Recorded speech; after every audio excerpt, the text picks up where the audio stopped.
In 197 BCE, Lucius Cornelius Lentulus arrived in Athens as part of a Roman embassy.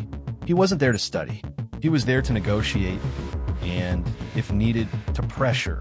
Rome had just defeated Macedon at Cynocephaly. The Senate now wanted to shape the peace with allies, not rivals. But what happened next was not in the brief. That evening, Lentulus attended a modest banquet hosted by an Athenian archon. It should have been procedural, bread, oil, politics. Instead, he heard a philosopher recite Homer, then pivot into a debate on justice. Hours later, Lentulus, a soldier, stayed behind to ask what the soul meant to a state. That wasn't weakness. It was a shift. When Romans first sent envoys eastward, the goal was military. Isolate Philip V, manage treaties, project power. But the encounters weren't just diplomatic. They were cultural. Greek cities, even in decline, still lived through ideas. And those ideas began to infect Roman minds. Here's the practical piece. Greek hosts didn't meet Romans with swords. They met them with stories, rituals, and framed busts of philosophers. In return, Roman envoys didn't just sign deals. They asked for copies of speeches. Some returned with tutors. One senator, anonymous in Livy's account, but often identified as Gnaeus Domitius, reportedly said upon returning from Delos, "I came to secure grain. I returned with questions about virtue." Pause for clarity. The Romans weren't surrendering identity. They were redefining ambition. Paideia, a Greek word meaning the full cultivation of mind, body, and moral excellence, had no direct Latin equivalent. That's the point. Rome had to borrow it because it didn't yet have a framework for what it was absorbing. And that changed how power worked. By the mid-2nd century BCE, Greek rhetoric began seeping into Roman Senate sessions. Envoys who had tasted Greek eloquence now demanded more than compliance. They wanted prestige. A city-state wasn't just an ally if it produced hoplites. It was valuable if it produced orators, mathematicians, epics. The stakes were layered. Rome was the sword. Greece became the compass. This subtle inversion mattered. It meant military victory no longer guaranteed cultural dominance. For every Roman general who marched through Greece, a piece of Greece marched back with him, often wearing the robe of a philosopher. So we ask, were these first embassies acts of control, or the start of a long surrender of the Roman soul? The fires in Corinth hadn't cooled when Lucius Mummius, consul of Rome, gave a strange order. He told his soldiers not to damage the paintings.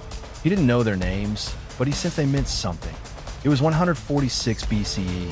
Rome had just crushed the Achaean League. The sack of Corinth, swift, brutal, marked the end of Greek independence. Cities burned. Statues were dragged. Scrolls boxed. For the average legionary, it was plunder. For Mummius, it was different. One of his aides, according to a later Roman source, asked why they were treating statues like hostages. Mummius replied, "If one is broken, you'll pay to replace it, and you can't." That wasn't reverence. It was realization. Let's step back. Militarily, Greece was finished. But culturally, it had just one round one. Rome sent its best generals to conquer Macedon and Achaia. What they brought back wasn't just land. It was knowledge and taste. Armies didn't just loot, they curated. Libraries, sculptures, architectural blueprints. Some generals even shipped entire columns from temples. Pause for impact. They didn't just take marble. They took meaning. The Roman elite soon faced a quiet dilemma.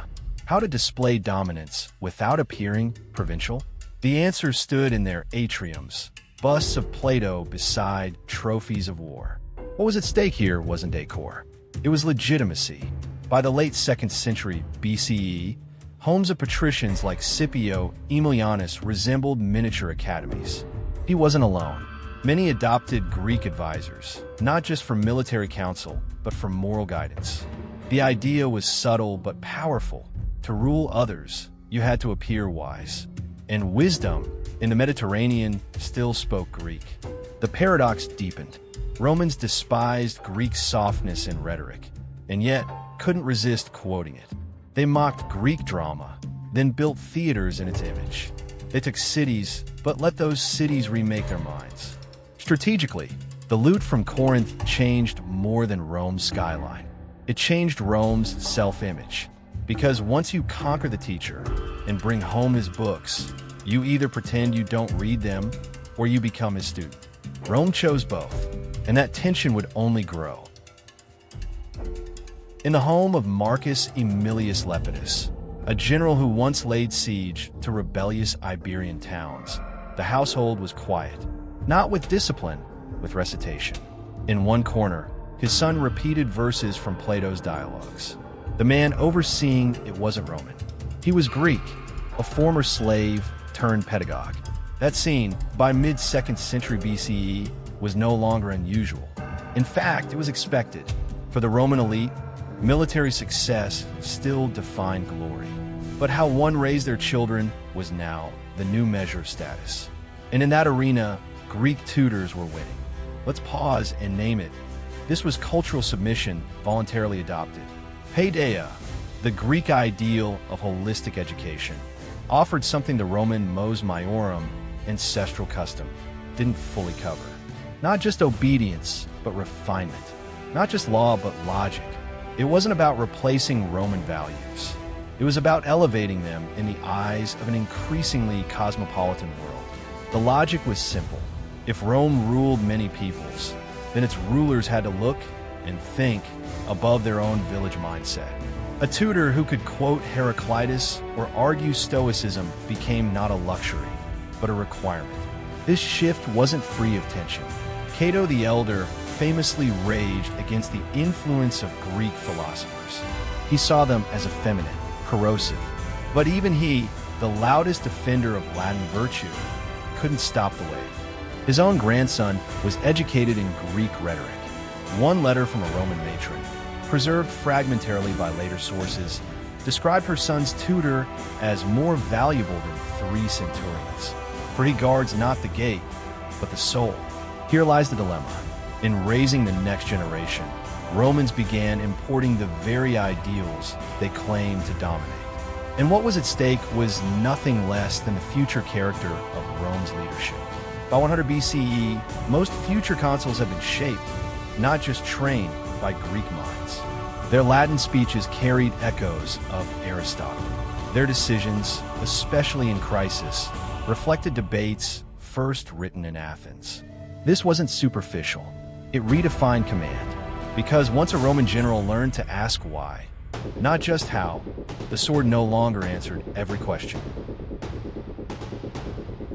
The Forum of Augustus shimmered under the sun, not because of its size, but because of its surface, white marble imported and copied from the Greek East.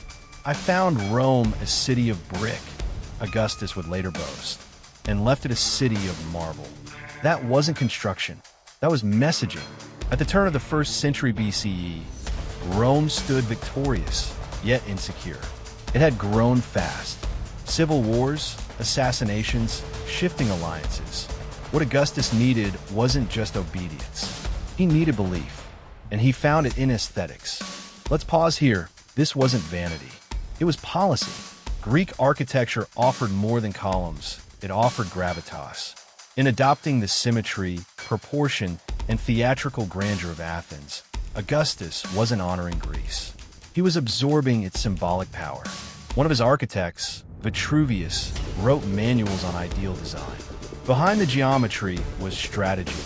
Temples that echoed Delphi, theaters like those in Epidaurus, porticos that resembled Stoa Poikile. This was architecture as argument. It told every citizen and visitor that Rome was not only strong, but cultured. That its empire wasn't just power over land, but over legacy. Here's the human angle.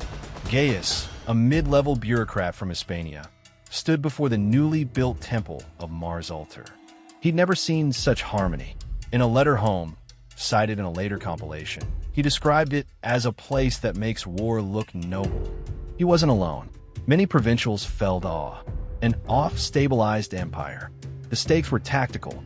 Greek forms didn't just decorate Rome, they legitimized it. Even coins bore the image of Augustus in Hellenic style. Statues used contrapposto, the Greek pose of calm readiness, to depict Roman emperors. This wasn't imitation. It was transformation. By 20 BCE, Greek aesthetics were no longer foreign. They were imperial. What started as admiration in the Senate became a language of power across the provinces. Cities from Gaul to Judea built forums and baths in the Roman Greek style, a hybrid that masked conquest behind culture. And so the question lingers, did Greek art make Rome more civil, or simply more convincing? Cato the Elder stood in the Senate and waved a scroll. It was Greek, medical theory, or so he claimed. But to him, it was poison. Greeks will corrupt Roman virtue, he warned. They charm with words, but rot the will. The room was split, not because they disagreed, but because many had started to read those scrolls in private. That tension would haunt Roman thought for 2 centuries. Even as legions conquered the East, Latin authors began to mirror and wrestle with Greek brilliance. Cicero, for instance, praised Plato endlessly, yet feared that too much philosophy would soften statesmen. He called philosophy the mother of virtue, but also admitted it could paralyze action. That's not contradiction. That's identity under pressure. Let's break it down. Rome respected clarity, duty, and action. Greece prized inquiry, complexity, and theory. When those worlds collided inside a single Roman mind, it created brilliance and dissonance. Consider Seneca, Stoic, advisor to Nero, student of Greek ethics. He wrote about discipline, endurance, duty, but also questioned fate, power, and pleasure. In one letter, he confessed, "I am torn between the man Rome needs me to be and the man philosophy teaches me to become." Pause here. That's not poetic tension. That's structural. What was at stake was the moral backbone of command. The more Greek ideals infiltrated Roman thought, the more Roman leaders feared losing their edge. Could you rule effectively if you were constantly reflecting? Could you conquer if you doubted conquest? A story survives of a young tribune, unnamed, who, after reading Epictetus, refused to lead a punitive expedition, citing the dignity of all souls. He was dismissed. The legion moved on without him. His name vanished, but his choice echoed. By the 1st century CE, this inner conflict wasn't fringe. It was mainstream. Every generation of Roman leaders grew more Greek in mind and less certain in heart. The cultural gap had become a psychological fault line. And so the dilemma sharpened. Was philosophy guiding Rome or undermining the will that built it? In the training yard of a Roman villa outside Tusculum, a group of young nobles rehearsed sword drills, but their minds were elsewhere. That morning, they had debated Stoic paradoxes with their tutor, a Greek named Menandros. One of them, Publius, hesitated mid-swing. "If all men are brothers," he asked, "why should I strike first?" That question, once unthinkable, had become disturbingly common. By the 1st century BCE, philosophy had left the academy and entered the barracks. Rome's future leaders were no longer trained solely by centurions, but by philosophers. The result was brilliance and hesitation. Let's clarify. This wasn't moral weakness. It was ethical overload. Stoicism taught endurance, yes, but also universal reason. Epicureanism urged calm, but questioned ambition. These were not the teachings of conquest. They were the teachings of caution. And Rome, at its height, didn't know what to do with caution. Cicero, himself trained in multiple Greek schools, once warned, "There is danger in too much reflection." Action, not contemplation, built this republic. Yet he, too, spent hours debating fate, soul, and virtue. The dilemma deepened with each campaign. Take the case of Lucius Varro, a legate in the eastern provinces. Faced with a revolt in Cappadocia, he delayed the offensive to consult his philosopher advisor. By the time he acted, the rebels had fortified. The Senate reprimanded him, not for losing, but for thinking too long. Pause here. That reprimand says everything. The battlefield was no place for metaphysics, but Rome had raised thinkers in place of killers. The result was a generation divided between moral idealism and military necessity. What was at stake wasn't strategy. It was psychological cohesion. How do you lead legions when your conscience speaks louder than your orders? By the reign of Tiberius, elite sons quoted Zeno before they quoted Romulus. Debates about justice replaced drills. The empire kept expanding, but the men commanding it grew uncertain. And that raised a quiet fear in the Senate. Could philosophy unmake what the sword had built? The trial was packed. Senators, plebeians, soldiers, all eyes on the young advocate rising to speak. His name was Marcus Antonius, trained in Athens, polished in Rhodes. When he opened with a quote from Demosthenes, some scoffed. But when he closed, an hour later, the jury wept. The accused was acquitted. The Republic took notice. That wasn't just a victory. It was a turning point. By the late Republic, Roman courtrooms no longer echoed with blunt commands. They danced with rhythm, persuasion, irony. Greek rhetoric had arrived, and it was changing everything. Let's frame it clearly. Power in Rome had always been about who could command. Now it was about who could convince. The Senate, once a place of terse decrees, turned into a theater. Cicero, perhaps the most famous example, modeled his oratory on Greek masters. His speeches weren't just arguments. They were performances calibrated to move emotions, sharpen alliances, destroy reputations. Pause here. This wasn't soft power. It was sharpened language as a weapon. One consul joked, "A man with a sword kills one. A man with words can kill 100."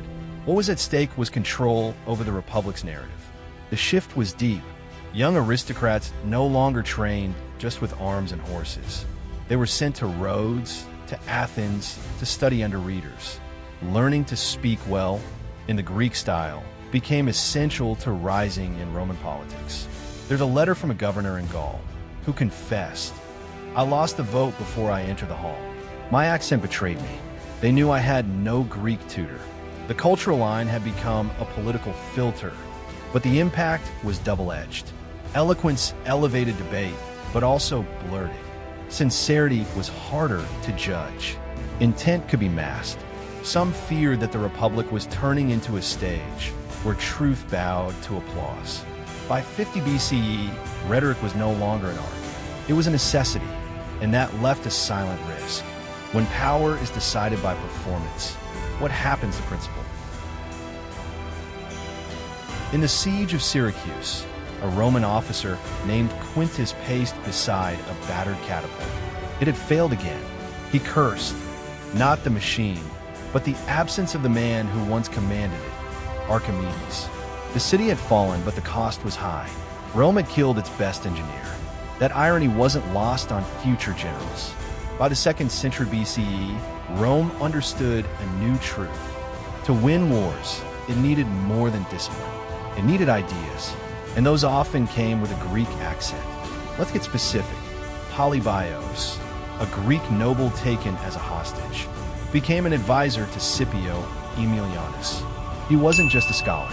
He redesigned marching formations, taught terrain logic, and refined siege logistics. Roman legions moved smarter because they had learned to think like Greeks. Pause here. This was not charity. It was military absorption. The empire didn't just capture engineers, employed them. Greek strategists mapped roads. Mathematicians improved artillery. Philosophers debated the ethics of retaliation. One general, according to a preserved campaign diary, refused to build a bridge until his Greek assistant recalculated the river's width. His reason? Steel cuts once. Geometry cuts forever. That mindset shifted how Rome fought. Battlefields became less about brute force, more about elegant control. Forts were laid in hexagonal patterns. Ballistas used ratios from Pythagoras. Even battlefield speeches took cues from theater. Structure, pause, climax. The human cost was felt too.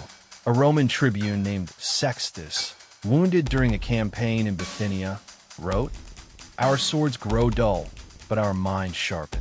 I fear one day the reverse will come." What was at stake wasn't victory. It was dependency. The more Greek knowledge fueled Roman tactics, the more the empire blurred the line between conqueror and consultant. And while the legions kept winning, the origin of their strength was no longer purely Roman, which left one strategic question hanging. Could Rome survive without the very minds it once subdued? On a hill overlooking the plain of Magnesia, a Roman general sat with his strategist. Not another soldier, but a philosopher from Pergamon. His name was Theodotos. He carried no sword, only a scroll. His suggestion? Attack from the left. With a Seleucid war, elephants would bottleneck. That advice helped win the day. It wasn't an isolated case. As Rome expanded across the Hellenistic world, its officers began listening to men who had never set foot on a battlefield, but who understood how battles worked. Strategy, in Greek hands, was a form of logic, and Rome, ever pragmatic, absorbed it. Let's anchor that. Philopoemen of Megalopolis, though Greek, trained both his own troops and influenced Roman doctrine through allied maneuvers. Posidonius, a polymath from Rhodes, was invited to consult Roman governors on campaign ethics and regional prediction. Knowledge, once ornamental, had become operational. Pause here. This was more than advice. It was outsourced thinking. The tension became visible in campaign records. A centurion complained in a preserved inscription, "We wait on words, not orders." His frustration echoed a deeper shift. Officers were no longer expected just to act, but to deliberate. The old Roman instinct, swift, harsh, clear, was being reshaped. One military academy on the outskirts of Capua began inviting Greek lecturers. They taught not only history and science, but scenario logic. What if the enemy splits? What if the supplies rot? Rome was learning to anticipate, not just react. And with that came friction. Some officers embraced it. Others felt it dulled the edge. A letter from a young commander in Illyria read, "We think too long. I miss the old orders. March, kill, return. Now it's consult, debate, delay." What was at stake was agility and identity. Could an army forged in instinct still fight, once taught to overthink? And in every battle waged with advice, another question arose. Was Rome still leading, or just executing someone else's plan? In the amphitheater of Ephesus, just before dawn, a Roman praetor stepped onto the stage. He wasn't there to entertain. He was there to rally. The crowd wasn't an audience. It was an auxiliary legion called from nearby towns. He cleared his throat. Then, like an actor, he gestured, paused, and spoke, not in Latin, but in Greek. That moment captures a shift few noticed, but all felt. Rome, which had conquered the Hellenic world by force, was now using its rituals to wage war. Let's unpack that. Theaters in the Greek world weren't just cultural venues. They were civic spaces designed to persuade, instruct, and unify. So when Rome needed to move hearts, it didn't build new forms. It used the old ones and filled them with speeches. Pause here. This wasn't opportunism. It was adaptation. Commanders realized that troops from the eastern provinces, Anatolia, Syria, Achaia, responded better to familiar symbols. A speech delivered from a temple step felt official. A call to arms from a stage felt sacred. In a campaign against Pontus, a general named Fabius Maximus refused to issue orders from a tent. Instead, he held assemblies inside a Dionysian theater. He called it the mind's barracks. His reasoning? Where the voice echoes, the will unites. That fusion, architecture and authority, was powerful. It also raised questions. Could military morale be built on stagecraft? Could Roman command rely on performance? A centurion's letter from Cyprus captures the tension. "I have marched under banners and behind curtains. I no longer know which moves me more, the eagle or the echo." What was at stake was more than persuasion. It was legitimacy. If Rome used Greek forms to inspire, what happened when those forms outshone the content? When ritual replaced raw conviction? Because in every rousing speech under marble arches, one truth lingered. Rome was shouting with a Greek voice. When Gaius Claudius Pulcher arrived in Thessalonica as provincial governor, his luggage included scrolls, statues, and a city planner. He wasn't there just to govern. He was there to transform. His first act? Renovate the agora, not the forum. His reason? People obey where they recognize themselves. That moment wasn't decorative. It was imperial design. Rome had conquered Greece militarily, but administratively, it adapted. By the early empire, the Hellenic world had become less a province and more a transmission belt. Let's ground this. The Roman East functioned on infrastructure Greece had already built. Roads, porticos, bathhouses, all inherited, repurposed, expanded. Rather than erase Greek influence, Roman authorities leaned into it. Pause here. This was strategy, not nostalgia. In cities like Athens, Roman administrators kept the gymnasiums running, kept the festivals alive, even funded local philosophers. Why? Because it stabilized. A region that felt respected was less likely to resist. The result? A strange fusion. Athens became both subject and school. Roman elites sent sons there, not to dominate, but to learn. A letter from a Syrian merchant noted, "I have seen the son of a proconsul walking behind a Greek tutor, like a shadow, following thought." The eastern provinces weren't just governed. They were mirrored. And yet there was risk. Relying on Greek systems meant importing Greek fractures. The same city-states that once squabbled now lobbied imperial favor. Rivalries flared, not with swords, but with theaters, temples, and statues. Prestige became political currency. What was at stake wasn't just peace. It was coherence. Could an empire hold together if its cultural glue came from someone else? Because in every aqueduct built on Greek foundations, Rome had to ask, was it still building or simply inheriting? In the courtyard of the Stoa Poikile, a young Roman adjusted his toga nervously. Around him, Athenians moved like they owned the marble. He was Lucius Calpurnius, son of a senator, student of rhetoric. Back home, he was powerful. Here, he was just another voice, learning how to think in a city that had once ruled minds. That reversal says it all. By the height of the empire, Athens had become more than a city. It was a campus, and not just for philosophers, but for the entire Roman elite. Let's get clear.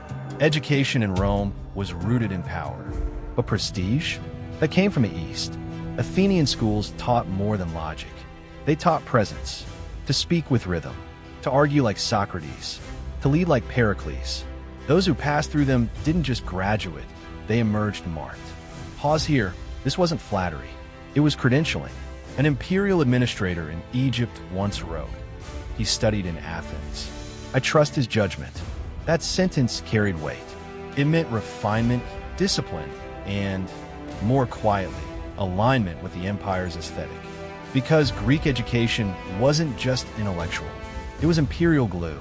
Students from Gaul, Syria, Hispania, they all came to Athens. They returned home knowing not only how to govern, but how to appear Roman. In other words, they learned the codes. But there was a cost. Some Romans began to feel displaced. A satirical poet from Carthage mocked the trend. "Our sons quote Plato before they can lift a sword." It was funny and unsettling. What was at stake was cultural authorship. If the empire's future leaders thought in Greek frames, whose empire was it? Because every diploma from Athens carried a subtext. Rome ruled the world, but Greece still shaped the rulers. In the Forum of Trajan, beneath marble columns carved in Greek style, a veteran leaned against a statue of Athena. He wasn't praying. He was resting, unaware of the irony. He had fought to claim Greek lands. Now he stood under Greek gods on Roman soil. And that was the quiet triumph. Rome had marched east with legions. But what came back wasn't just gold or prisoners. It was thought, form, speech, a way to see the world. Let's say it plainly, Greece lost its independence, but won the future. From the Senate to the battlefield, from villas in Gaul to temples in Judea, Greek culture became the framework. Latin was spoken, yes, but Greek was thought, and that changed everything. Generals were shaped by philosophers. Laws mirrored Athenian codes. Art, architecture, even dreams of glory, all filtered through a Hellenic lens. Pause here. Conquest had reversed itself. The strongest empire in the Mediterranean had absorbed its most brilliant culture. not as a trophy, but as a spine. It wasn't peaceful. Tensions remained between Roman valor and Greek elegance, between command and contemplation. Some feared that Greek ideals softened Roman will. Others saw them as its refinement. The truth was in the blend. Rome stayed Roman, but its soul, it spoke with a Greek accent. That paradox remains. Power may conquer, but influence seeps. It educates, it reshapes. And so, the story of Greece and Rome is not a tale of defeat. It's a warning and a blueprint